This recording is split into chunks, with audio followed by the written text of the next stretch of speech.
नमस्ते दोस्तों, मैं हूं प्रदीप कुमार। आप देख रहे हैं डिजिटल मार्केट। वीडियो शुरू करने से पहले बता दूं, ये वीडियो एक एजुकेशनल पर्पज़ के लिए है। अगर आप स्टॉक मार्केट में कोई भी फाइनेंशियल इन्वेस्टमेंट करते हो तो अपने फाइनेंशियल एडवाइजर से सलाह जरूर लें या फिर अपनी सोच समझ के साथ ही स्टॉक मार्केट में इन्वेस्टमेंट करें। अगर आपको स्टॉक मार्केट में कोई भी फाइनेंशियल लॉस होता है तो उसके लिए ये वीडियो रिस्पॉन्सिबल नहीं रहेगी। तो चलो दोस्तों, वीडियो शुरू करते हैं। दोस्तों, आज मैं बात करने वाला हूँ नितिन स्पिनर स्टॉक के बारे में। देखा जाए तो ये स्टॉक टेक्सटाइल स्टॉक से सेक्टर से बिलोंग करता है। देखो, आज इस स्टॉक के बारे में दो ऐसी इंपॉर्टेंट चीज़ मैं आपको बताने वाला हूं। अगर वो दो चीज़ें आप किसी भी स्टॉक के बारे में बारीकी से जान जाते हो तो समझ लो आपने उस स्टॉक के बारे में 60 से लेके 80% तक जो डीप फंडामेंटल एनालिसिस है वो मात्र चंद मिनट की वीडियो में कर डाली। एक एग्जाम्पल के तौर पे समझते हैं। जब आप किसी भी बैंक में जाते हो, वहाँ पे कोई भी लॉन्ग टर्म इन्वेस्टमेंट करते हो, मान लो वहाँ पे आप कोई भी एफडी में इन्वेस्टमेंट करते हो, कोई यहाँ पे म्यूचुअल फंड लेते हो या फिर कोई पॉलिसी में इन्वेस्टमेंट करते हो, तो जाहिर सी बात है भाई, आप बैंक से एक सवाल हमेशा पूछते हो कि भैया जहाँ पे हम लॉन्ग टर्म इन्वेस्टमेंट कर रहे हैं, आखिर यहाँ पे कितने टाइम ड्यूरेशन की होल्डिंग करने पर आखिर हमें कितनी मैच्योरिटी मिलेगी। लेकिन अगर हम स्टॉक मार्केट के केस में देखें तो हम ये सारी चीज़ें वहाँ पे इग्नोर कर देते हैं और स्टॉक के बेसिक फंडामेंटल देख के स्टॉक में काफ़ी बड़ा ट्रेड उठा लेते हैं। लेकिन जब हम स्टॉक में कोई बड़ा इन्वेस्टमेंट कर देते हैं तो काफ़ी ज़्यादा सवालों के घेरे हमारे सामने आके खड़े हो जाते हैं कि भाई क्या हमें स्टॉक में ट्रेड करना चाहिए था या नहीं करना चाहिए था। स्टॉक में आखिर गिरावट होगी तो कब तक होगी, और अगर स्टॉक में पॉजिटिव मोमेंटम मिलेगा तो कितने टाइम ड्यूरेशन तक होल्ड करने के बाद एक पॉजिटिव मोमेंटम यहाँ पे स्टार्ट होगा, और स्टॉक में अगर रिटर्न मिलेगा तो मैक्सिमम कितना रिटर्न मिल सकता है, लॉन्ग टर्म में यहाँ पे ये स्टॉक हमें मैक्सिमम कितना रिटर्न देने का दम रखता है। तो ये सारे सवाल आपके सामने आके खड़े हो जाते हैं। लेकिन अगर क्या हो कि अगर आपको ये सारे सवालों के जवाब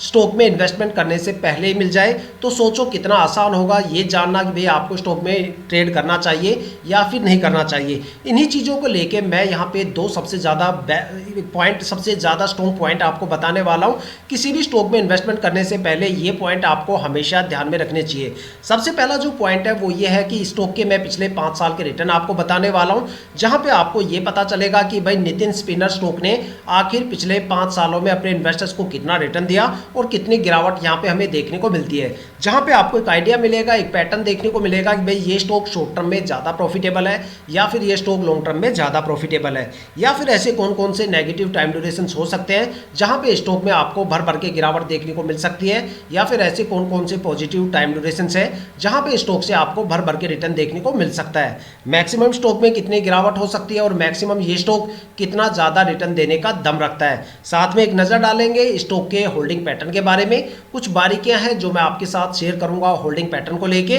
साथ में एक निष्कर्ष तक पहुंचने की कोशिश करेंगे कि क्या हमें स्टॉक में ट्रेड करना चाहिए या फिर नहीं करना चाहिए। आपके काफ़ी ज़्यादा सवालों के जवाब इस वीडियो में छुपे हुए हैं। बिना स्किप किए आप वीडियो को पूरा जरूर देखिएगा। आई होप कि यहाँ से आपको काफ़ी ज़्यादा वैल्यूएबल इंफॉर्मेशन देखने और सुनने को मिलने वाली है। तो चलो दोस्तों, वीडियो शुरू करते हैं। दोस्तों, अगर बात करें नितिन स्पिनर स्टॉक के पिछले 5 साल के रिटर्न के बारे में, तो देखा जाए तो स्टॉक ने पिछले 5 सालों में आखिर शॉर्ट टर्म और लॉन्ग टर्म में आखिर अपने इन्वेस्टर्स को यहाँ पे कितना ज़्यादा रिटर्न दिया और कितनी ज़्यादा हमें यहाँ पे गिरावट देखने को मिलती है। अगर स्टॉक में शॉर्ट टर्म को लेके देखा जाए तो देखते हैं ये स्टॉक शॉर्ट टर्म में कितना ज़्यादा प्रॉफिटेबल है और कितनी ज़्यादा हमें स्टॉक में गिरावट देखने को मिलती है। अगर शॉर्ट टर्म में स्टॉक में 1 वीक की होल्डिंग की बात करें तो 1 वीक में स्टॉक ने करीब 13.25% से ज़्यादा की गिरावट दर्ज की है मात्र 7 दिनों के अंदर। और अगर स्टॉक में 1 मंथ की होल्डिंग की बात करें तो 1 मंथ में स्टॉक ने करीब 16% से ज़्यादा की गिरावट दर्ज की है। और अगर स्टॉक में 3 महीने की होल्डिंग की बात करें तो 3 महीने में स्टॉक ने करीब 13.25% से ज़्यादा की गिरावट दर्ज की है। और अगर स्टॉक में 6 महीने की होल्डिंग की बात करें तो 6 महीने में स्टॉक ने करीब 18.5% से ज़्यादा की गिरावट यहाँ पे दर्ज की है। और अगर स्टॉक में 9 महीने की होल्डिंग की बात करें तो 9 महीने में स्टॉक ने 0.38% का एक माइनर सी गिरावट यहाँ पे दर्ज की है। अब बात करने वाले स्टॉक के लॉन्ग टर्म को लेके देखते हैं ये स्टॉक लॉन्ग टर्म में कितना ज़्यादा प्रॉफिटेबल रहा है और कितनी ज़्यादा हमें स्टॉक में लॉन्ग टर्म में गिरावट देखने को मिलती है। अगर स्टॉक में लॉन्ग टर्म में 1 ईयर की होल्डिंग की बात करें तो 1 साल में स्टॉक ने करीब 7% से ज़्यादा की गिरावट दर्ज की है।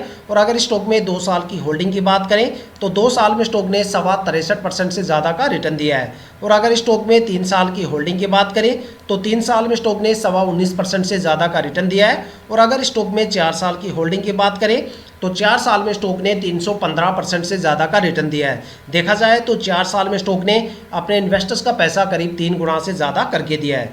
अगर स्टॉक में 5 साल की होल्डिंग की बात करें तो 5 साल में स्टॉक ने यहाँ पे 567% से ज़्यादा का रिटर्न दिया है। देखा जाए तो 5 साल में स्टॉक ने अपने इन्वेस्टर्स का पैसा करीब 5.5 गुना से ज़्यादा करके दिया है। अगर एक कंक्लूजन निकाल के देखा जाए तो ये स्टॉक शॉर्ट टर्म में बिल्कुल भी प्रॉफिटेबल नहीं है, और अगर बात करें लॉन्ग टर्म के बारे में तो लॉन्ग टर्म में ये स्टॉक काफ़ी ज़्यादा प्रॉफिटेबल है। अगर आप स्टॉक में ये सोच के इन्वेस्टमेंट कर रहे हो कि भाई 2-4 महीने, 5-6 महीने, 7-8 महीने हम स्टॉक में होल्ड करेंगे और एक अच्छा खासा रिटर्न गेन करके स्टॉक से बाहर हो जाएंगे, तो भाई ऐसी गलती बिल्कुल भी मत करना, क्योंकि इतने कम टाइम ड्यूरेशन के लिए ये स्टॉक बिल्कुल भी प्रॉफिटेबल नहीं है। बल्कि यहाँ पे आपको इतने टाइम ड्यूरेशन के लिए 1% से लेके करीब आपको 18 या 18.5% तक एक अच्छी खासी बड़ी गिरावट आपको देखने को मिल सकती है। और अगर बात करें लॉन्ग टर्म के बारे में तो लॉन्ग टर्म में मैं आपको यही सजेस्ट करूंगा कि स्टॉक में आप जितने लंबे टाइम ड्यूरेशन के लिए होल्ड करोगे उतना अच्छा खासा भर भर के रिटर्न आपको स्टॉक से देखने को मिलेगा। एक पॉजिटिव मोमेंटम के लिए आपको स्टॉक को कम से कम 1.5 या 2 साल के लिए होल्ड करना पड़ेगा, तब जाके आपको स्टॉक से एक अच्छा खासा रिटर्न देखने को मिल सकता है। और अगर स्टॉक के लॉन्ग टर्म के बारे में बात की जाए, लॉन्ग टर्म की अगर सबसे बेस्ट टाइम ड्यूरेशन की बात करें तो यहाँ पे 5 साल का टाइम ड्यूरेशन रहा है, जहाँ पे स्टॉक ने करीब 567% से ज़्यादा का रिटर्न दिया है। देखा जाए तो 5 साल में स्टॉक ने अपने इन्वेस्टर्स का पैसा करीब 5.5 गुना से ज़्यादा करके दिया है। तो देखा जाए तो ये स्टॉक शॉर्ट टर्म में बिल्कुल भी प्रॉफिटेबल नहीं है, लॉन्ग टर्म में ये स्टॉक काफ़ी ज़्यादा प्रॉफिटेबल है। तो देखा जाए तो ये दोस्तों सारे रिटर्न आप किसी भी फाइनेंशियल वेबसाइट पे भी चेक कर सकते हो या फिर अपनी ब्रोकरेज एप्लीकेशन पे भी चेक कर सकते हो। लेकिन यहाँ पे जो हमारा निष्कर्ष था, जिस तक हमें पहुँचना था, वो निष्कर्ष हमारा यहाँ पे अभी भी निकल के नहीं आया कि भाई क्या हमें स्टॉक में ट्रेड करना चाहिए या फिर नहीं करना चाहिए। देखो स्टॉक के पिछले 5 साल के रिटर्न के बेस पे हमें इतना तो पता चल जाता है कि भाई स्टॉक शॉर्ट टर्म में ज़्यादा प्रॉफिटेबल रहेगा या फिर लॉन्ग टर्म में ज़्यादा प्रॉफिटेबल रहेगा, या फिर स्टॉक को कितने टाइम ड्यूरेशन के लिए होल्ड करें कि एक अच्छा खासा पॉजिटिव मोमेंटम हमें स्टॉक में देखने को मिले। साथ में ये भी हमें पता चल जाता है कि भाई स्टॉक में मैक्सिमम रिटर्न देने का दम है कि नहीं, और मैक्सिमम कितना रिटर्न ये स्टॉक दे सकता है कितने टाइम ड्यूरेशन में। तो एक आइडिया और पैटर्न तो हमें देखने को मिल गया, लेकिन स्टॉक में हमें ट्रेड करना चाहिए या नहीं करना चाहिए, ये सवाल हमारा अभी भी अधूरा रहता है। देखो किसी भी जो स्टॉक के रिटर्न होते हैं वो अनसर्टेन होते हैं। हो सकता है पिछले 5 साल में स्टॉक ने एक अच्छा खासा यहाँ पे प्रदर्शन किया हो, लेकिन क्या पता कि भाई आने वाले अगले 5 सालों में स्टॉक में एक बड़ी गिरावट हमें देखने को मिल जाए, या फिर हो सकता है कि आने वाले 5 सालों में ये स्टॉक मल्टीबैगर भी बन जाए। लेकिन स्टॉक में हमें एक्चुअली ये पता लगाना कि स्टॉक में ट्रेड करना चाहिए या नहीं करना चाहिए, उसके लिए हमें स्टॉक का होल्डिंग पैटर्न भी देखना काफ़ी ज़्यादा ज़रूरी है। लेकिन यहाँ पे कुछ बारीकियाँ हैं होल्डिंग पैटर्न को लेके जो आज मैं आपके साथ शेयर करूँगा। देखो किसी भी स्टॉक में इन्वेस्टमेंट करने से पहले वहाँ पे प्रमोटर की होल्डिंग 50% या उससे ज़्यादा होनी चाहिए। अगर किसी भी स्टॉक के अंदर प्रमोटर की होल्डिंग 50% से कम है तो समझ लो वहाँ पे प्रमोटर अपनी होल्डिंग को जल्दी से रिलीज करने की कोशिश करेंगे, जिससे आने वाले टाइम में आपको स्टॉक में स्ट्रेस लेवल ज़्यादा देखने को मिलेगा और स्टॉक के रिटर्न काफ़ी ज़्यादा कम देखने को मिलेंगे। लेकिन अगर मान लो किसी भी स्टॉक में प्रमोटर की होल्डिंग 50% से ज़्यादा है, मान लो 70, 80, 90% या इससे ज़्यादा है, तो स्टॉक या तो मल्टीबैगर बन जाता है या फिर वो स्टॉक लंबे टाइम तक एक अच्छा खासा रिटर्न देता है। देखा जाए तो स्टॉक मार्केट में 2 सबसे ज़्यादा ट्रस्टवर्दी इन्वेस्टर्स होते हैं, जिसमें प्रमोटर और डीआईआई आते हैं, जो कंपनी के बारे में सबसे ज़्यादा इन्फॉर्मेशन रखते हैं और कंपनी के साथ काफ़ी लंबे टाइम तक रुकते हैं और अपनी होल्डिंग को धीरे धीरे करके रिलीज करते हैं। और अगर देखा जाए तो स्टॉक मार्केट में 2 सबसे ज़्यादा पैनिक इन्वेस्टर्स की भी कैटेगरी है। अगर आपको ये लग रहा है कि मैं पब्लिक इन्वेस्टर्स को लेकर यहाँ पे बात कर रहा हूँ, तो फिर आपको अपनी जो फंडामेंटल एनालिसिस स्किल है उसको काफ़ी हद तक आपको इंप्रूव करने की ज़रूरत है, क्योंकि स्टॉक मार्केट में जो सबसे ज़्यादा पैनिक इन्वेस्टर्स की कैटेगरी में आता है वो एफआईआई आता है। एफआईआई का मतलब होता है फॉरेन इंस्टीट्यूशनल इन्वेस्टर्स। वो इन्वेस्टर्स जो पब्लिक इन्वेस्टर्स से हमेशा 2 कदम आगे चलते हैं, चाहे वो मार्केट को एनालिसिस करने का तरीका हो या फिर इन्वेस्टमेंट को लेके हो। देखा जाए तो वो डोमेस्टिक मार्केट के साथ साथ ग्लोबल मार्केट में भी इन्वेस्टमेंट करते हैं।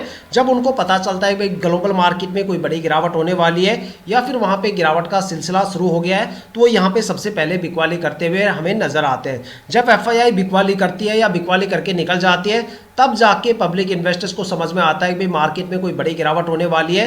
तब जाके पब्लिक इन्वेस्टर्स पैनिक होना स्टार्ट करते हैं और तब जाके एक बड़ा सेलिंग प्रेशर हमें देखने को मिलता है और स्टॉक में एक बड़ी गिरावट वहाँ पे जन्म ले लेती है। इसलिए हमेशा कहा जाता है कि जिस स्टॉक में एफआईआई की होल्डिंग ज़्यादा होती है वहाँ पर आपको या तो फ्लक्चुएशन ज़्यादा देखने को मिलेगा या टाइम आने पर आपको स्टॉक में गिरावट ज़्यादा देखने को मिलेगी। इसलिए किसी भी स्टॉक में एक अच्छा खासा रिटर्न गेन करने के लिए वहाँ पर आपको प्रमोटर की होल्डिंग ज़्यादा से ज़्यादा देखनी चाहिए और एफआईआई की होल्डिंग कम से कम देखनी चाहिए। उस स्टॉक से आप एक अच्छा खासा रिटर्न मार्केट से गेन कर सकते हो। अगर आप कोई भी प्रैक्टिकल डेमो डेमोस्ट्रेशन चाहते हो तो कोई भी रैंडमली 15, 20 या 25 स्टॉक आप कलेक्ट कीजिए, उसके 1 साल का FII होल्डिंग पैटर्न आप चेक कीजिए। उसमें से आपको काफ़ी ज़्यादा स्टॉक ऐसे देखने को मिलेंगे जहाँ पे लास्ट ईयर FII की होल्डिंग 10-15% से लेके 35-40% तक आपको देखने को मिलेगी और अगले साल तक आते आते वो होल्डिंग 5 या 7% रह जाती है या फिर पूरी तरह से 0% हो जाती है। और काफ़ी ज़्यादा स्टॉक आपको ऐसे भी देखने को मिलेंगे जहाँ पे लास्ट ईयर FII की होल्डिंग 0% होती है और अगले साल तक आते आते वो होल्डिंग 10-15% से लेके 25-30-35-40% तक आपको देखने को मिलती है। तो आप सोच सकते हो कि भाई कितना बड़ा फ्लक्चुएशन हमें FII के डेटा के साथ स्टॉक में देखने को मिलता है। अगर देखा जाए तो स्टॉक का होल्डिंग पैटर्न अब चेक करते हैं, देखते हैं स्टॉक के होल्डिंग पैटर्न के पिटारे से आखिर क्या निकल के आता है। अगर स्टॉक में प्रमोटर की होल्डिंग की बात करें तो भाई यहाँ पे पिछले साल जो प्रमोटर की होल्डिंग थी वो 56.41% थी, जो इस साल यहाँ पे बढ़ के 56.50% हो गई है। तो यहाँ पे हमारे 2 पॉइंट क्लियर हो जाते हैं। सबसे पहला पॉइंट कि भाई जो प्रमोटर की होल्डिंग है वो यहाँ पे 50% से ज़्यादा है और दूसरा कि भाई प्रमोटर लगातार अपनी होल्डिंग में एक अच्छा खासा इंक्रीमेंट हमें देखने को यहाँ पे मिल रहा है। एक लगातार यहाँ पे प्रमोटर अपनी होल्डिंग में इंक्रीमेंट कर रहे हैं, जिसका मतलब है कि भाई प्रमोटर कंपनी के साथ काफ़ी लंबे टाइम तक रुकने वाले हैं और स्टॉक काफ़ी लंबे टाइम तक एक अच्छा खासा रिटर्न देने वाला है।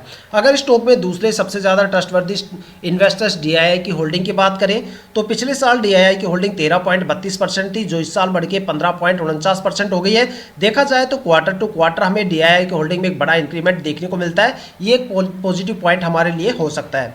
अगर स्टॉक मार्केट में जो 2 सबसे ज़्यादा पैनिक इन्वेस्टर्स हैं, अगर उनकी होल्डिंग या उनका इन्वेस्टमेंट यहाँ पे देखें तो अगर FII की बात करें तो पिछले साल देखो FII की होल्डिंग 0% थी, जो इस साल बढ़ के 1.5% के करीब आके खड़ी हो गई है। देखा जाए तो यहाँ पे FII की होल्डिंग का रेशियो काफ़ी अच्छा है। यहाँ पे फ्लक्चुएशंस के लिए जो रेशियो बनता है वो 10-15% या उससे ज़्यादा का बनता है। तो देखा जाए तो यहाँ पे जो फ्लक्चुएशन से कम ही यहाँ पे रेट है।